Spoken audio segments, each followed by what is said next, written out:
So the BCS proposes a similar model, what we call as business analysis process model.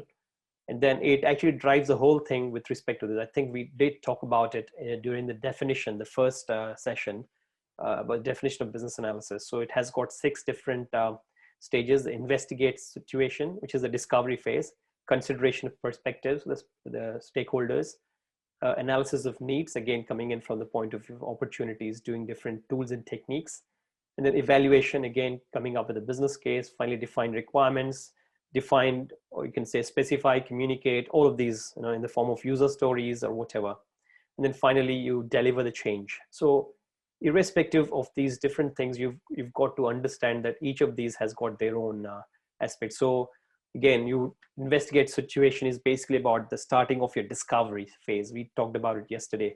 You're identifying, unearthing the problems, unearthing all the potential issues with that. So examples could be, Uzma was talking about the document analysis yesterday, looking at the document that you already have, the setup manual, the user guides, looking at that and then conduct investigation, look at it in detail, look at the feedback, look at the questions that people are kind of asking from the, what are the defects that are coming up, conduct interviews, workshops with the senior stakeholders. You could actually have a survey, you can send out a survey, or sometimes nowadays you've got web surveys, web monkey kind of a survey. In the middle of your task, they'll ask, how are you finding this? Do you have any questions? Are you happy with this? So all of these are different ways of extracting or getting the right information from the right stakeholders. And then consideration of perspectives, again, is looking at it from the point of view of stakeholders. Again, we were talking about the business stakeholders, technology. Each of them has got different perspectives, different ways of looking at things, their worldview. So we'll come to understand that in greater detail when we do the consideration perspectives. So we create something called a stakeholder wheel. We'll talk about this next week. It's a technique called stakeholder wheel to identify the different aspects of a stakeholders.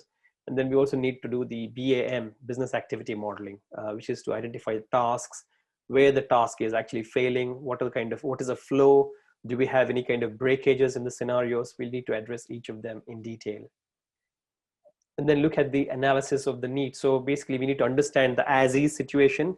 So if you have a current situation, current platform, current tool, look at it, understand what are the shortcomings, what is the problem with the existing solution or the situation. And then you try and define the to be, the newly proposed solution, how differently that should be, how performant, what is the performance level, what should the functional, how different should be the functionality, how different should the user interface be, the look and feel of it, the navigation, all of that in detail. So you try and come up with the gap analysis between the as is to the to be. So between the current situation and what you're trying to propose to create newly.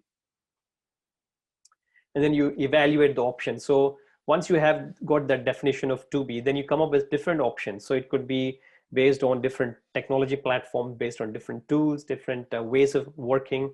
And then we would do the different evaluation of all these different things. I was talking about the example yesterday of the project that I was involved in. So that's where it's the cloud platform evaluation. So we were doing the data science self-service platform for this particular one of the leading banks, and I was working to help them understand and evaluate the 3 major vendors, platform service providers, GCP, AWS, and Azure. So we evaluated the options, the toolkit, the solution in detail, and then we came up with the best recommendation. And then we come up with a kind of a business case, why we should go for that with respect to the cost, the technology, the project, everything.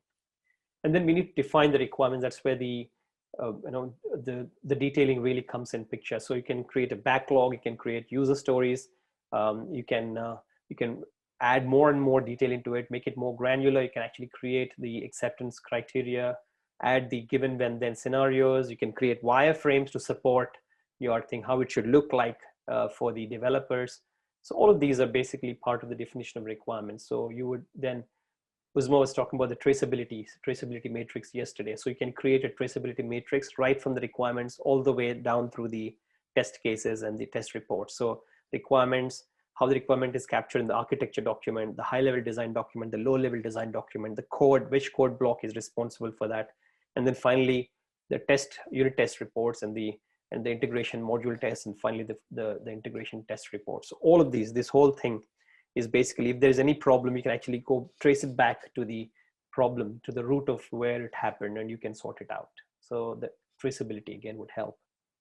And then finally, it's all about delivering the change and working with the people, deploying the solution, delivering it finally, and then being able to actually assess the benefits coming out of it. And that's where we as BAs have got a bigger role than just working on it and then moving on. So we understand how it has been performing, what is the satisfaction levels of the customers and things like that. And then we create the PIR, the post-implementation review. We identify the benefits that are accrued, whether it is through monetary means, whether it has been through increasing the satisfaction or not. Has it contributed to the objective of the project that it was originally intended, whether it cut the cost or not? How successful was the solution in driving this change? So that's what we try and do. So again, we have got different tools like BDN, Benefit Dependency Network, which we're going to discuss next